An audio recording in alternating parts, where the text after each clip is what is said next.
Hello, hi there, everybody. Welcome. This is May 2nd, and we're on the live stream, the Friday live stream. We are up and live. We are up and live.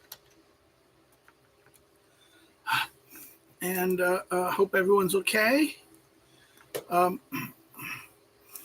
We'll get people to come in. We'll see what happens. I'm here. I do my duty every week. We try it. Greetings, everybody. Welcome once again to the Friday live stream. What we did this week? Well, I went back to class on Monday and Tuesday. We had our class. I have to grade the quizzes that I have to do, and I will have to grade tomorrow and tomorrow before and after the my reading group, which this time we're using. The reading group wants to do Maimonides, so we're doing Maimonides guide. We are after that. I have to grade my federalism students for their about 12 of them. I think 12 or 13 of them did the work. So I have to grade their 9 questions that I asked them about the readings. And I have to generate another series of 9 questions for the rest of the 2 more times. So I'll have to do some work myself generating questions. I have some questions from. I have a list of questions already. I just have to put it on the online platform so that they can do it and they can post it. I think I'll get this done probably tomorrow and as well. We'll see what happens, how I feel and things. I'm getting better. The coughing is gone, so you see I'm not coughing every 5 minutes. The allergies are still there bad, but so I sneeze more. But it's been and we have to keep the in the room. The air filter hasn't been replaced yet, but that's why the fan is on.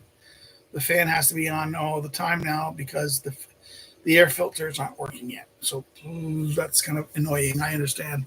People say, we hear the buzzing of the thing in the background. Okay, I apologize. Hope it's not too loud. I hope the microphone does. I should try to do better to kind of, sense out that thing. But we'll see what's there.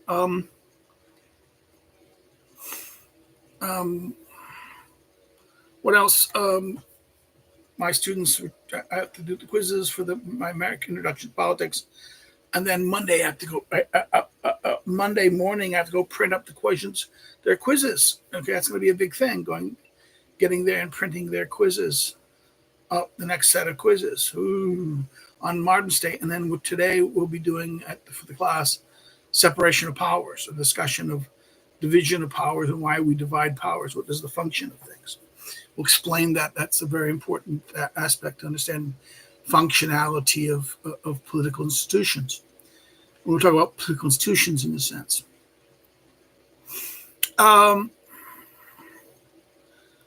So that's, I've been busy in that sense. I go have my new group of students. I have to go print up also their class list. So I have their list. So, actually, I didn't do last week. I forgot to do that last week. I was a little weak last week still from recovering. This week I'm much better. And also we've been on this Thursday, yesterday, May 1st, Labor Day in Europe and Labor Day of all the, communist Labor Day, but, the International Labor Day in that sense, which is still held in most places in the world. Americans, of course, have their Labor Day in September, right? But most of the world Labor Day is on May 1st. And tomorrow will be May 3rd, Polish Constitution Day, which celebrates the May the 3rd Constitution. But this is the joke, the May the 3rd Constitution, the first Constitution that Poland had, I think 17, is it?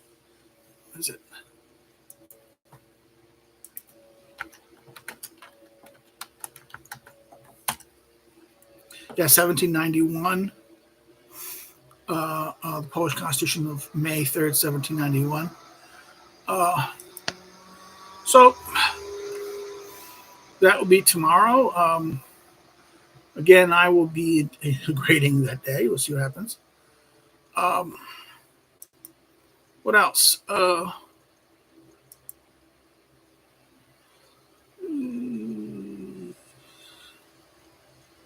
Well, it's been kind of very...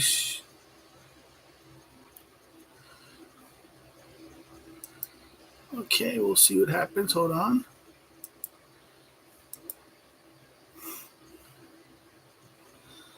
I have to go finish something. They want to ask, the Midwest is asking us to upload our papers, final for their depository. And I uploaded already, but I don't know. We'll see what happens. I'll go upload. That is kind of like the expectation of what we're doing. Huh? I have to write I'm doing some corrections on my piece on this, and I'm going to be sending it to Chronos. Only worth 20 points, but it's better than the 5 points I would have gotten with the other journal. I am not heard from the Polish Political Science Journal for their piece on my piece on the social form, political form. Crossing fingers, hoping that. And then I'm waiting to hear. I think I submitted something to somebody, and I'm now worried that it just went into thin air. I'm saying, well, what happened? Very strange world sometimes. I have to do some articles, rewriting, do some articles to be out there. I sent something to my friend at Token. They might like it. They may not. I don't know. I think they've been busy because he's, doing his, he has a job. Yeah. And I think what happens is that they're kind of busy. And that's the way it goes. So we've had some people like our work recently on the channel. We've had some people like our Machiavelli. We're still in the Machiavelli thing. There's something about, hold on.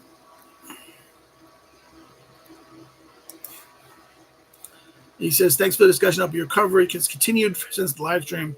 I've been in Lisbon this week and just caught an electricity blackout. Okay, yeah, Lisbon in Spain lost electricity, right? On Monday, when we were in a metro station, everything went dark. Luckily, we just avoided getting on the train. I found the Portuguese translation of one of Alain Besson's early work, Intellectual Origins, in a flea market for €1. It was a good buy. There's a lot of good books about communism in all politics sections of the secondhand bookshops. You can see the level of interest in the topic in Portugal in the post-war era, up to the 70s, and then the period after the 74 Revolution. Another part topic is Giorgio Gambin. Where does he fit in as a political philosopher? Okay, thank you. This is Corlitz who does this, and Gambin is a strange person. Okay, Giorgio Gambin was very much a student of Guyot Deleuze. Okay, and Foucault in that sense. It's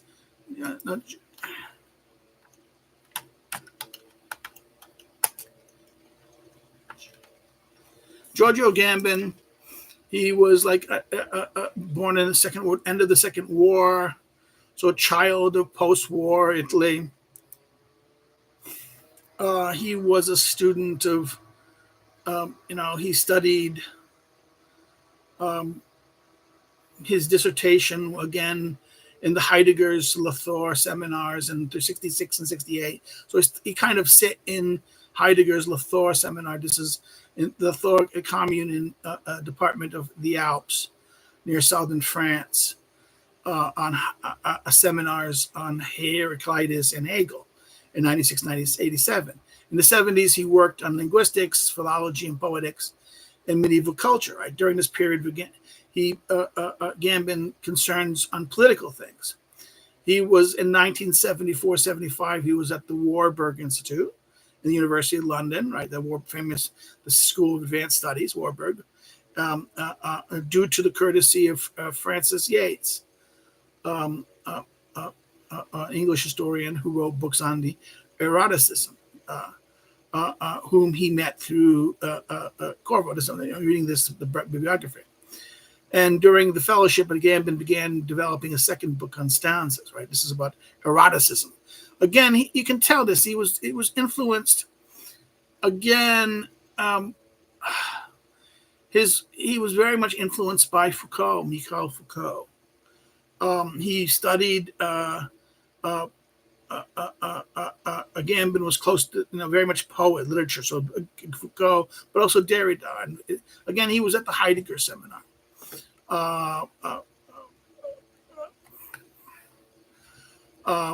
Therefore, he had during this period in the 70s, in that late 70s, very French authors like Jean-Luc Nancy, Jacques Derrida, Antonio, the Italian political philosopher Negotti. He was connected. Remember, he was a terrorist. Antonio Negotti, he was part of Red Brigades. Right. This is. He's famous with the German orator Germanic name Michael Hart. Right. Hart for Empire. Right. This is radical. And of course, the French postmodernist Jean-Francois Lyotard, right? So therefore, he's very much in this postmodernist cycle. French postmodernism, okay. And what happened is his strongest influence include Martin Heidegger, Walter Benjamin, okay, the Jewish a scholar / existentialist, part of the leading parts of the so-called Frankfurt School, right? Western, the combination of Jewish, combination element, German idealism, Jewish mysticism, Western Marxism, and post-Kantianism, right? This is he's the one who commits suicide as he's trying to escape the French, Spanish mountain ranges. It's in Vichy French. He tries to escape. He committed suicide, apparently, or was he killed by the KGB? Because the KGB did want him killed. Benjamin is important because it's through Benjamin. Benjamin is someone who interacts with Schmitt, and a lot of the left these postmodern left, will come awake to Carl Schmitt and Carl Schmitt's thinking, because of Benjamin. Okay. Gambin will spend most of his time, his own later works on Benjamin's manuscripts, on the concepts of history, right? Gambin engaged since the 1990s in a debate with the question of the exception, right? He again, this is that later side. So he was. See, this is the thing. Gambin is a weird bird in that sense. He's very much coming out of Heidegger from Foucault, but he also comes through Benjamin that little way, right? That aspect of Benjamin. And it's through Benjamin that he discovers Schmitt, like most of the French left, most of the intellectual left did in that sense. But also you have to understand the time, this whole idea that he works with the focus of his earlier writings in the 80s, the 80s in that sense, that, his earlier work, the so-called Homo Secca, bare life. Gambin response, this is a kind of response to Arendt's and Foucault's studies on totalitarian. This is weird. It's kind of interaction between Arendt and Foucault.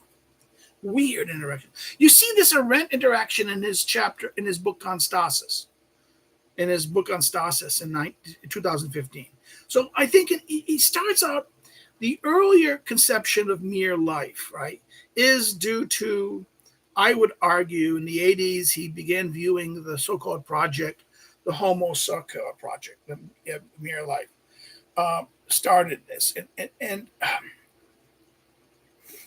it properly says that, an argument begins with Homo Sacer, sovereign power in bare life in 1995, right? But this is an interaction. This is like he's coming out of Foucault's biopolitics.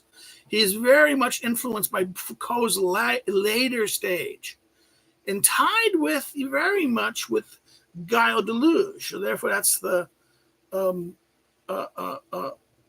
that is kind of one wing of it, the biopolitics.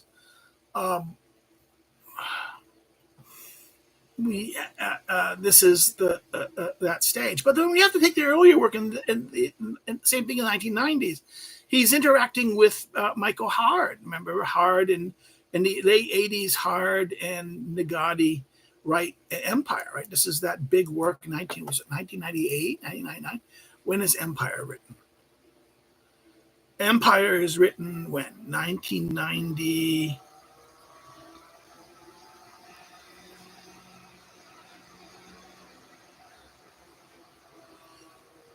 Empire is when? 99? I mean, no, I'm sorry.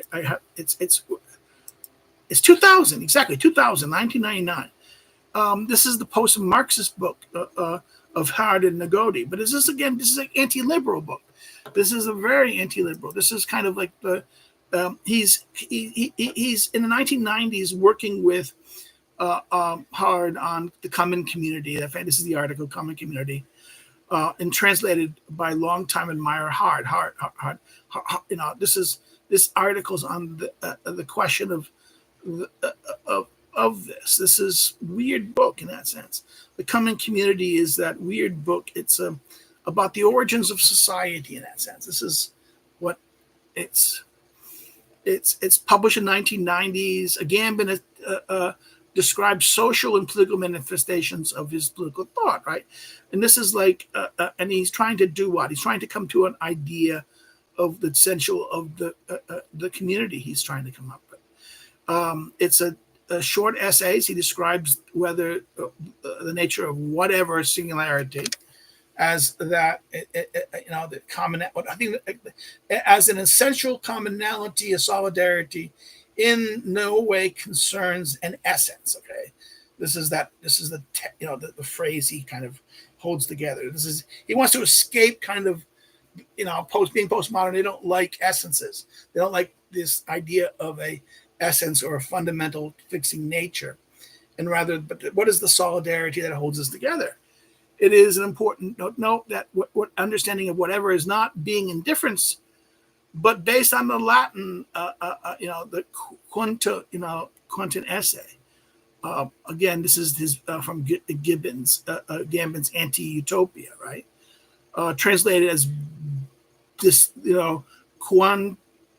quand limbet ens, as translated as being such that it always matters. Okay, so he's trying to deal with this fundamental question in such a way that he's trying to, he uses the Latin language in that sense. He does with certain things. He translates certain words like lovable, and then ease, ease. And then again tying in aspects of poetry, like Holden's poetry.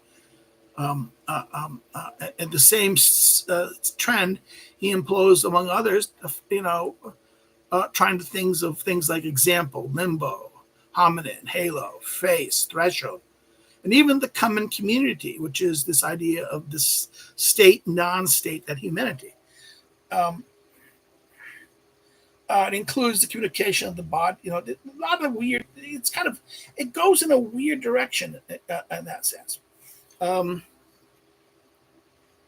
Again, Homo Sacer, that then leads into Homo Sacer, right, which is published in 80, 95. Some people argue homosexual sovereign power, bare life, but other things that said 1998. Gambin analyzes obscure figures of Roman law that poses question about the nature of law and power, right? This whole question about a citizen and whether and what can be killed, right? This is that whole thing. And this leads us to a thing of bare life, azol, as opposed to the qualitative life, bios. So he just has this whole thing. And he tries to kind of address it in Aristotelian concepts. Okay, that's one thing. So there, at one level, he tries to look at this from a body, an Aristotle. He wants to look at the Aristotelian question of the good life, and the question of the good life, and that the man is an animal born to life, right? But existing in regards to the good life, right? So bare life and how can I say this? Bare life is his bodies in that sense. So he wants to distinguish between two types, like the concept of bare life as zo, and as opposed to bios, right? This good life, and this is not Aristotle. I think this is where this postmodernism, the kind of Derridian and even somewhat Leotard's sloppiness gets him to kind of play this game here. And it looks interesting. There is a much interesting. Now, 205. Now, of course, this is he then interconnects the concept of sovereignty and relies on Schmidt here. Again, the sovereign power deals with here, which was not a theme in here. And this is a problem. Does the Greek conception of the political koinonia, which seems to, his earlier work, The Coming Community, seems to be looking for the concept of koinonia, right? Seems to be looking for a concept of koinonia. But this is the problem. I think he's distracted by Foucault's body politics, the biopolitics. And therefore he imposes there is a biopolitics in Aristotle, but it's not the biopolitics of Foucault. See, that's the difference. I think Foucault goes in a different direction. Now, of course, this whole thing is, of course, determined by the whole Aristotle to Auschwitz kind of theme in bare power, bare life, right? But then again, according to Gambin, biopower takes the bare life of citizens into political calculations. May be more marked in the modern state, right? This is the idea that the modern state is therefore reductionistic, and it takes bare life conceptions of this. This is very much the Foucaultian view of the biopolitics of the modern state, right? This is the state phobia that inherits, that shapes much of the later Foucault, in that sense.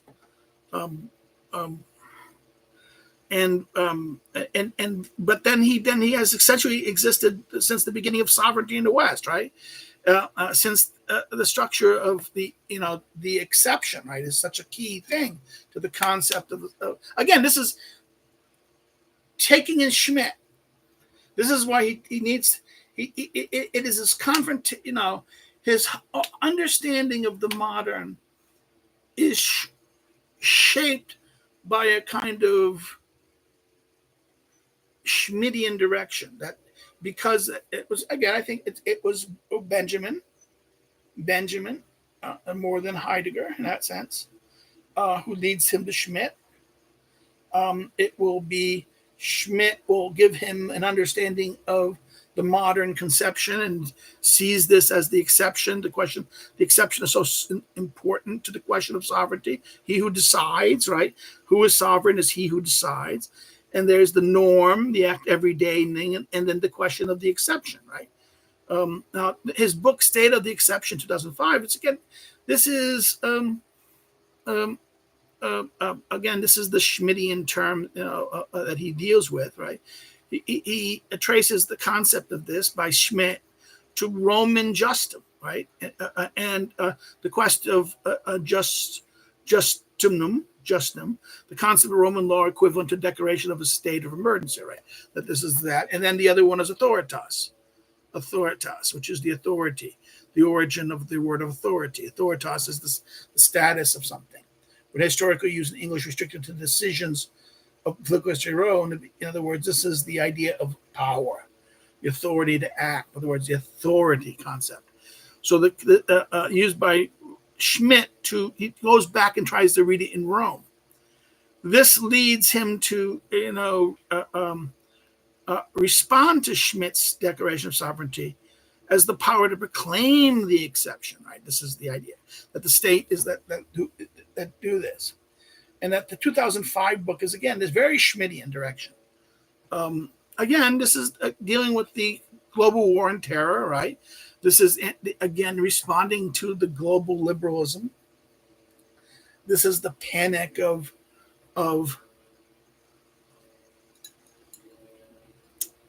this is the panic that happens. Well, you can see this. You know, in 2003, 2004, there is a kind of among the two forces of the left. We have to remember Habermas and Derrida used to, in the 99s and early the 80s and 90s, Habermas and Derrida were like the warlike enemies. But by time of then the panic and tepid, Habermas and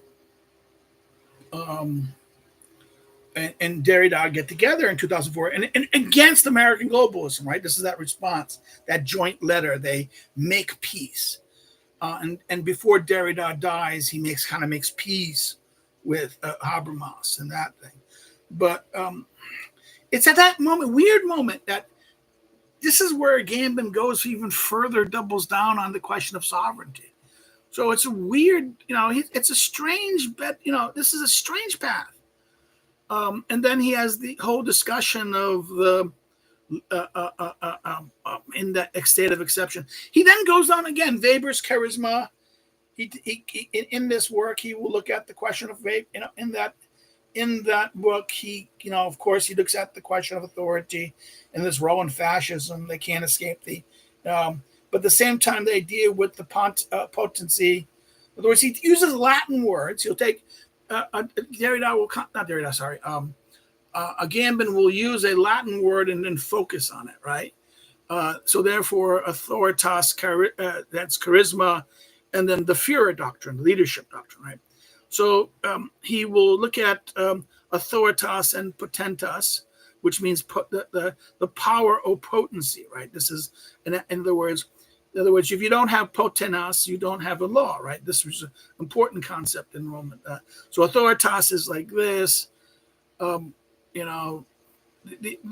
look at aspects of Roman law, and then tries to make a something of this. Now he will say that therefore authoritas and potentas are clearly distinct, although they form a binary system. He argues in the state of exception, right?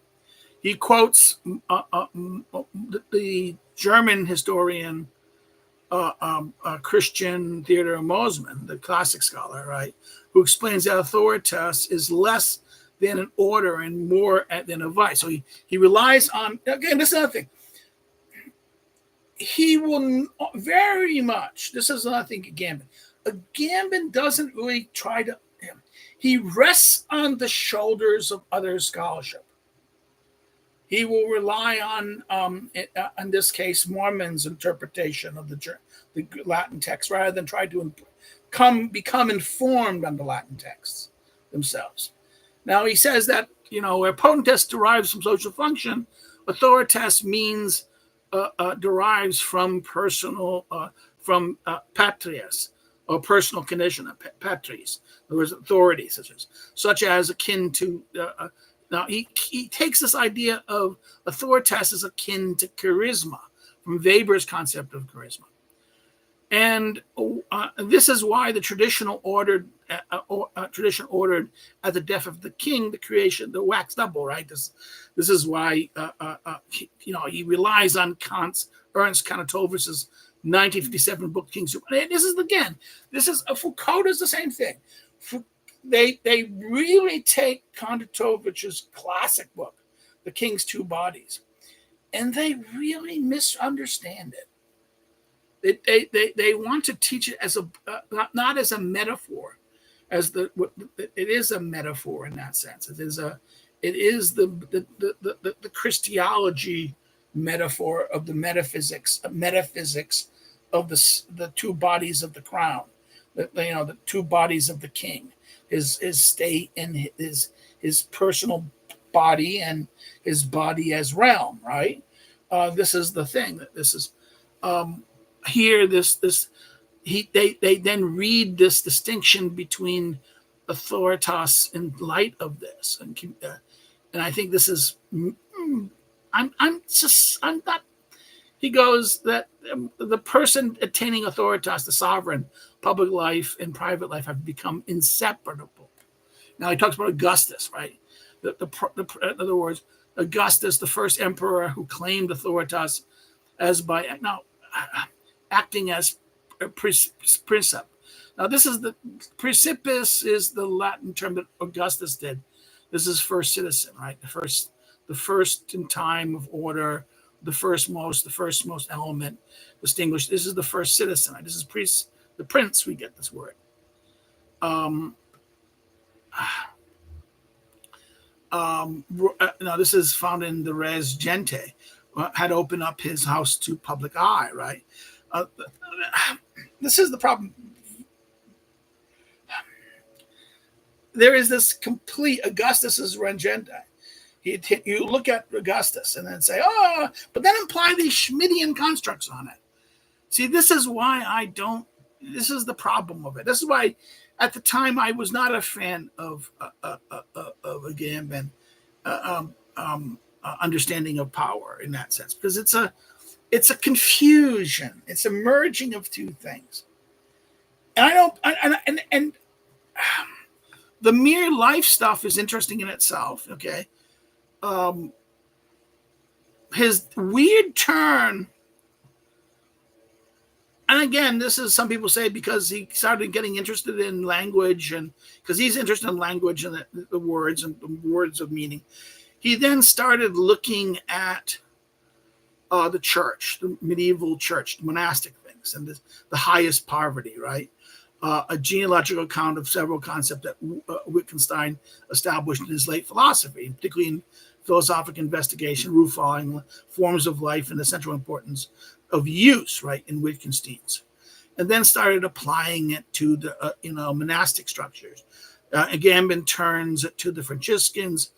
To survey a unique history, the story of how the group ordered itself, and then looks at this turn to Catholicism. Now, this reminds me of what's his name? Zizek's embracing of orthodoxy too. In other words, to replace communism. In other words, for Zizek, orthodoxy kind of replaces the communism, the ideology. In other words, it becomes a new kind of Roman, a Russian orthodoxy or orthodoxy gives you a community, a belief system that allows that it has the anti-Western conception of and I think this is a similar thing in Agamben. It's the medieval church it is an alternative, and in many ways, this doesn't this it's the same kind of path, but strangely taken, of people like Alistair McIntyre.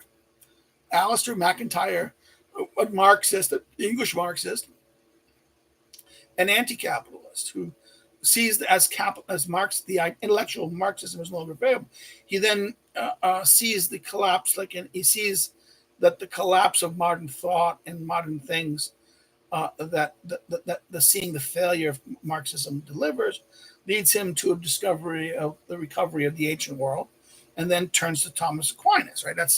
I always joke that Alistair McIntyre is after virtue, is the poor man's natural right in history. In other words, it's Friedel Strauss and natural right in history gives this kind of history of how ancient modern natural right evolves, and McIntyre does kind of the same thing, but it's done by a different strategy. It's kind of a Nietzschean Aristotelianism tries to achieve it. It's a very poor man's a version of natural right in history. I use that expression. That expression was by a professor of mine, Gary Glenn, used it, and I always thought that was that nailed it perfectly. That nailed it perfectly. Particularly when I look at the latter works of McIntyre on neo-Thomism and Thomism in that sense. It was simply that he went dogmatically down a church trail. In other words, he went from one ideological belief to another, and both were anti-capitalistic in that sense. So his hatred of capitalism was consistent, but his belief system would change to the new dogma. The big thing is, I think the many thing that brought a lot of people on the right to start thinking of Gambin positively was his a letter he wrote, the manifesto, published in Le Manifesto of February 26, 2020, about the COVID, that there was no COVID-19 pandemic. In order to make sense of the frantic, irrational, absolutely unwanted and emergency measures taken to suppose the pandemic, we must begin from the declaration of the Italian Research Council, according to which there was no SARS epidemic in Italy. The infection, according to epidemic data, as soon as the data was based on tens of thousands of cases, caused light and moderate symptoms, a variant of the flu in 90% of the cases. So in 10 to 50% there was a chance of pneumonia, but it also is benign outcome of a large majority of cases. And this is the quote, right? This is, we estimate only 4% of patients require the intensive therapy. So that the National Research Council said this, right? And Gambin argued that the health emergency was being exaggerated to state in a state of the exception. Now, other people, many people at the time, including Luke Nancy and many people of the left, criticized a Gambin situation. But this opened up, this opened up many on the new right, the radical right, and the among the right who were unhappy, looking at the kind of trajectory that traditional conservative Inc. went. And therefore, they looked at a Gambin and said, well, no, Gambin is saying this thing about very interesting criticism about COVID that is talking about, in other words, and this was something that, there's a whole wing among the right that was angry at even members of, like, even Trump, for kind of talking about the vaccine and pushing the vaccine, knowing that the vaccine was never going to be the wonderkin solution that people were praising it to be, and that the fear of pharma, in that sense, that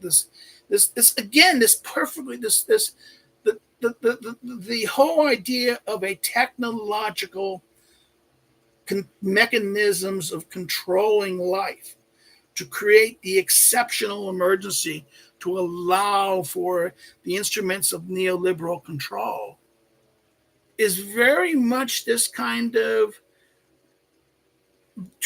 position that many on the that Agamben, being kind of a part of this left-wing circle, embrace. So Agamben is a very strange bird. You can see in Agamben, you see the biopolitics of Foucault, which I think is this bad biology, completely bad biology. It's basically psychology. It's kind of a sadomasochistic revisionism of biological inversion of biological. It's kind of breeding into biology Freudian and Nietzschean conceptions of will backwards. And again, Agamben is very much influenced not by Foucault but also by Deleuze. Guy Deleuze, and Deleuze and Foucault is the big structure of biopolitics. Now, this Foucault influenced by Deleuze and biopolitics will influence people like Judith Butler heavily, and the trajectory Butler takes, which will alienate some people like Zizek, who thinks this stuff is nonsense, right? Zizek will look at Foucault, will look at not Foucault, but we'll look at some Butler and the people around Butler and people that support Butler's gender trouble issues, and look at it and say, well, that's crazy. They're just liberals. They're neoliberals. They are part of the problem. In other words, they're just as much as they are as much part of the liberal monstrosity that is oppressing this. That we are going to have to overcome, right?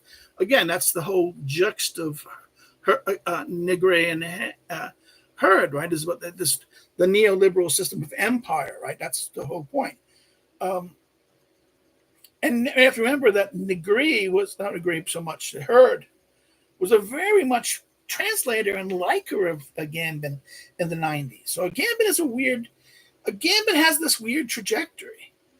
And it's over COVID that he sees as a creation of a state of exception using the Schmittian construction, which then all of a sudden the critics of COVID on the left and mostly on the right, because remember, the governments are in charge of Europe imposing on most of these issues, except in England. England, it is a conservative government, but most of Europe, it's neoliberal, anti or socialists or socialist adjacent, or who are friendly to neoliberal ends. It's the third way that Tony Blair created, this alliance between socialism, the socialist left, and neoliberalism. And then the conservatives in England who choke and control. In other words, they remember that's the whole point, that the Brits Tories don't get rid of Blairism; they embrace Blairism. So, you had Cameron, and then May, and then even Johnson were totally captured by this neoliberal belief structure of these things, and that's why the NEH and the committee that was given responsibility for this. In other words, this was part of the political decisions was moved from Parliament to these independent quangos and institutions even though there was a Tory government, it didn't act like a Tory government. So you had a massive scale of control that was mostly left wing, and this is why some of the friends felt betrayed by Agamben's letter about COVID. That, oh my God, don't you realize that we're using the state of exception to achieve our power, our control? But this is the problem. I think this is. So that's why Agamben is a very weird book. The bare life problem is a big problem because I've always not been comfortable with it. I think it's a bad understanding of Aristotle's biological work. It follows Foucault's error on this, understanding it with the concept of willing agency.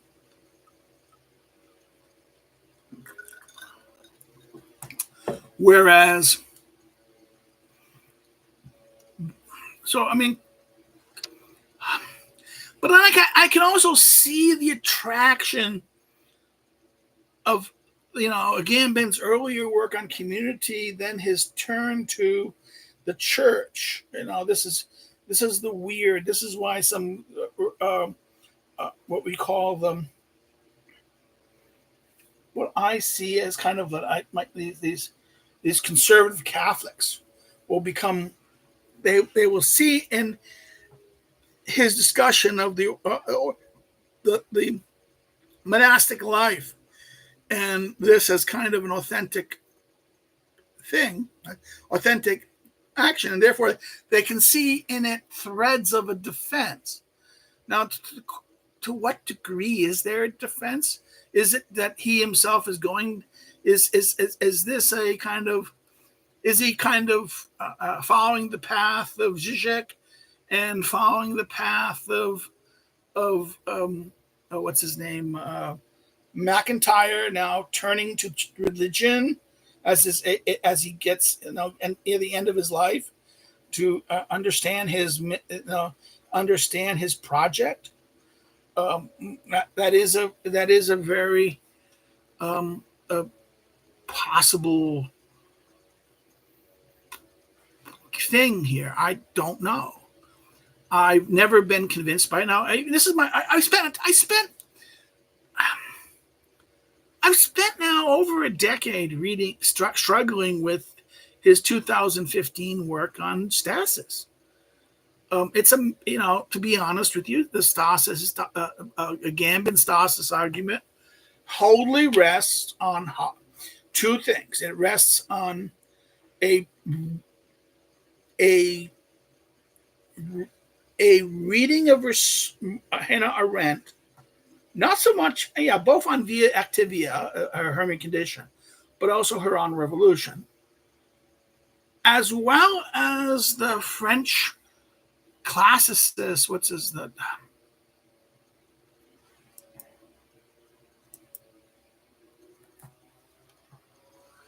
oh, come on, I'm going to cry.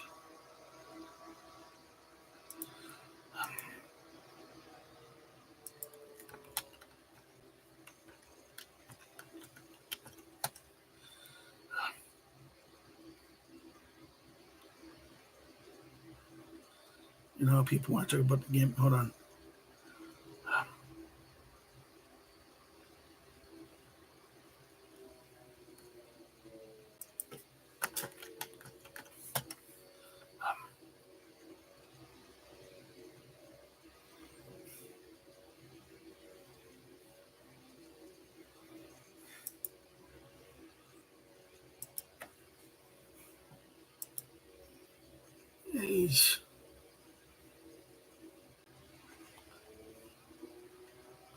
I've always been a pain in the ass on Gambin because where's the author's name? Come on, it's in here? No, it's not in here, damn it. It was published 2015. It was translated very quickly at the same time. It was published by two different translations. It is now considered Part 2, Homosecker 2, Section 2. So again, Homosecker has kind of been revisioned over time. Hold on, let me get this correct. I don't want to misread it, but I want to get the name of the very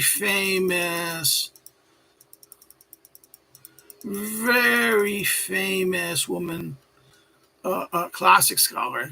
Yes, on revolution, he begins his discussion Arendt right away. He understands the classic world not by turning to Thucydides, Herodotus, or any other descriptive of the thing. He then relies on secondary interpretations. And then also he relies very much on a Hobbes's understanding of this. So it's right. He goes right into the theory of civil war as the conception of arms. And the divided city. Okay, another book that will be very from her collected book, Nicole Lorax's La City Divided City. Lorax's book on divided city about civil war and the nature of the divided city and of how Greek world engaged and how did you heal it? How did the city divide and strategies to heal it, or wrong strategies that kept the city divided? How do you handle the civil war, and how do you deal with stasis, respond to stasis? And that the city, as stasis will divide the city, then stasis, then you need actions to bring the city to heal, right? That's what her book is really about. And it's a good book. Look, I mean, I won't disagree that the sources that he relies on are not valid, but he doesn't go to in other words, he just relies on them. And then he goes the second part of this, it's all Hobbes. It is, the book is divided. The Stasis lecture is divided straightforward.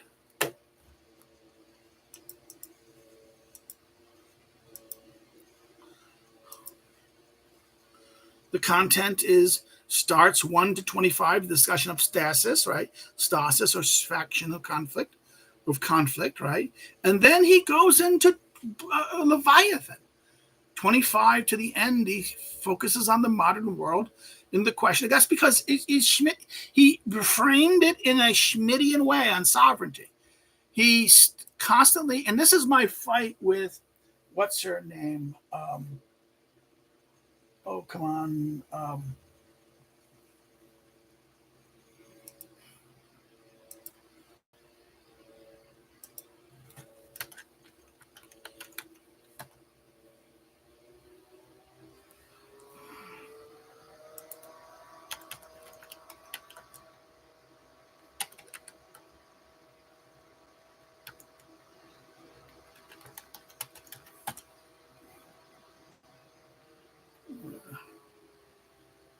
Yeah, Office of Rule. That's her. Melissa Lane. Her famous attempt in the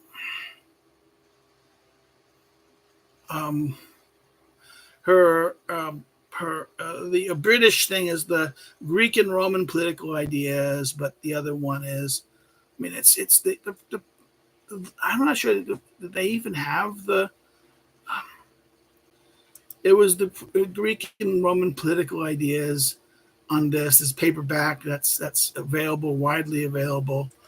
But where is it? It's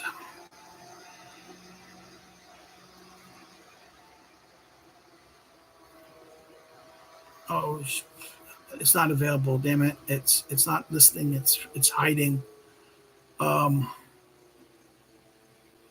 It's not seeing commonly available. Oh,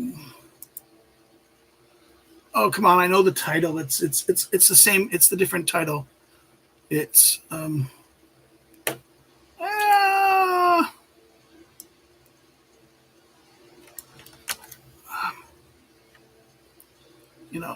Alyssa Lane.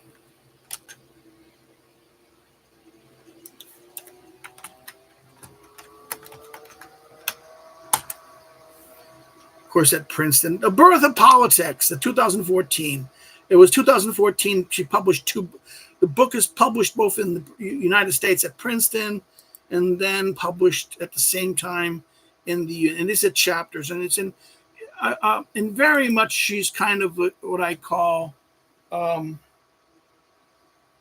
can I say it? She's a part of the Skinner. She's the historicist part of the Skinner crowd. She translates a lot of work in that sense. Sorry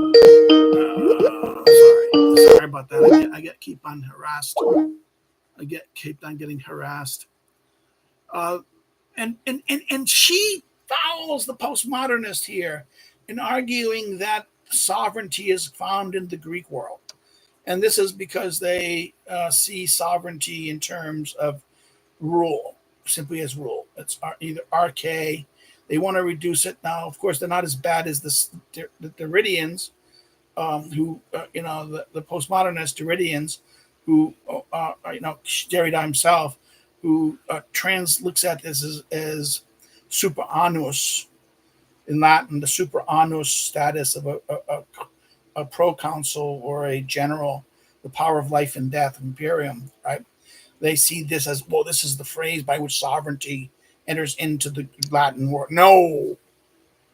This also is the problem of some translators who look at the word hieros, rule, as, this is sovereign, to rule as sovereign. No. It doesn't mean that. It's more generic. It's have authority. Yes, maybe even have authority, but also there's different forms of rule. Okay, this is, in other words, the nature of Kronos can be very same thing as arche. The problem with double meaning arche and Kronos has this concept, maybe even of authority, maybe authoritas, not this. So that's why the Latin and the Greek is very complex, and what Lane does is kind of play a kind of a linguistic card game, a kind of postmodern card game, in how she frames authority. She puts a concept. I would argue that sovereignty is a de jure. The concept of sovereignty is something that emerged. Now, of course, sovereign merges out of the French word souverain, emerges from the idea of rule, the ruler, right? The one who rules, the king, right? It emerges from the French, and it's Baudin who takes what is meant to be merely the kind of ruler and comes up with an adjective activity of this. And he does this using Machiavelli. Okay, so therefore, I would argue that the early moderns, in this sense, are wholly within the framework of a Machiavellian moment. So Baudin is taking the Stato, the state, the concept of the state, in making it fit the French situation of a dynastic monarchy. And therefore he needs a concept that shapes it, and that's sovereignty. And therefore sovereignty is a wholly modern concept tied to the state. And the state is a complete break from the polis, the political world, the civitas. That this is a fundamental philosophical break. Now, this is what really Agamben doesn't understand, and many people don't understand. That's the limit. That they don't see. They see a continuation. They are reductionistic in the concept of rule. They say they don't see that they engage in the very error that Aristotle warns in the beginning of the Politics. Those who Politics 1, chapter 1. Those who think that despotic master slave, ruler of a household economicos, a king basileus, and a politicos, a political lead, a political man, political man, are the same activity, same thing. And the only thing what differs is different of size of the entity. They argue, whoever says this argues falsely. These things differ in kind. So therefore, this is the idea, this is the reductionistic of political rule as mastery in a sense.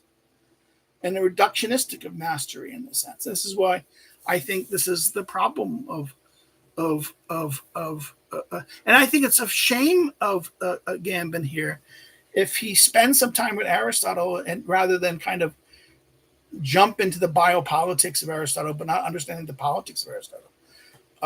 That gets him to misunderstand what bios means and life means in this sense, the life together, the common good, the common beneficial.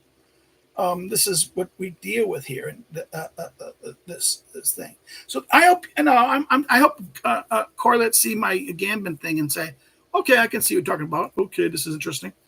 But we'll see what happens. I've talked over my hour.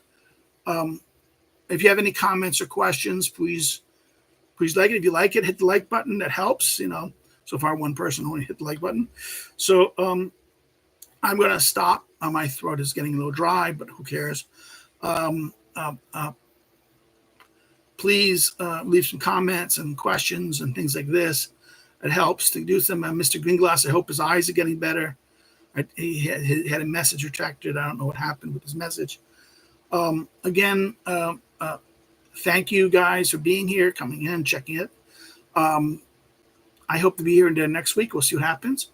Well, that's it. You can say, again, like, share, do it. If you want to help, subscribe. If you want to go check me out, you can check my social media, academic stuff is below the social media. And you can even help contribute to Patreon or Subscribestar. Or you know how, is buy one of my books or something. Or send me some money. Oh, that'd be good. If I get a rich patron, that'd be wonderful right now. Okay, well, that's it. I hope you guys had a good rest of the Friday, good afternoon in America, and a good evening in Europe, and those who come to Europe, and have a good weekend. Okay, take care and have a great day and a great weekend. Take care. Bye-bye.